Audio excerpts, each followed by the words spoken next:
कोणतं आहे तुमचं? मोरगाव जिल्हा. तुमचं कानगाव. कानगाव.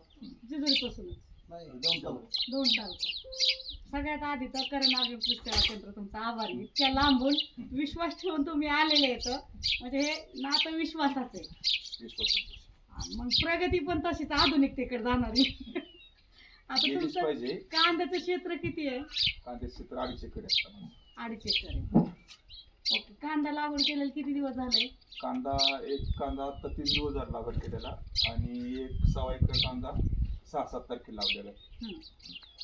आणि पंप किती? 16 लिटरचा आहे. 16 लिटरचा. फक्त तुम्ही काय करायचं, पाण्याचा पीएच मेंटेन करायचं. सगळ्यात अगोदरचं पाण्यामध्ये हे डेकोर्स वापर, ओके. कारण पाण्याचा पीएच म्हणजे तुमच्या क्षारयुक्त आहे नाही ते नाही आहे, सांगता क्षार आहे. क्षार आहेत म्हटल्यानंतर अगोदर पंपात डेकोर्स 15 ml टाकून द्यायचं. ठीक. 15 लिटरचा पंप आहे ना. हां. तर इवेल्सो 25 ml, हां. फ्युझिलाइट 40 मिली आणि ह्या तणनाशकाचा फटका कांद्याच्या पांढऱ्या मुळी लागावं नाही म्हणून ते घेऊन 1 टोपण. आणि शेवटी स्टिकर सिलिकॉन बेस आहे, फक्त 5 ml. ओके.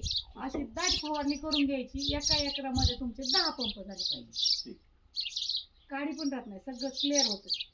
क्लिअर होण्यासाठीच आम्ही इतक्या लांब आलोय. क्लिअर होतं, गवत कसलंच नाही राहिलं पाहिजे त्या. राहतच नाही. कारण इथून पाठीमागचा अनुभव आहे, तणनाशक मारल्यानंतर परत ते 5व्या-6व्या दिवशी भाज्या फुटतात. नाही तर होतच नाही, काहीच नाही. हा विषय पाण्याचा आमचा. पीएच एकदा तुम्ही मेंटेन केला ना, मग काहीच नाही, मग सगळं क्लिअर होतं. ठीक. ओके.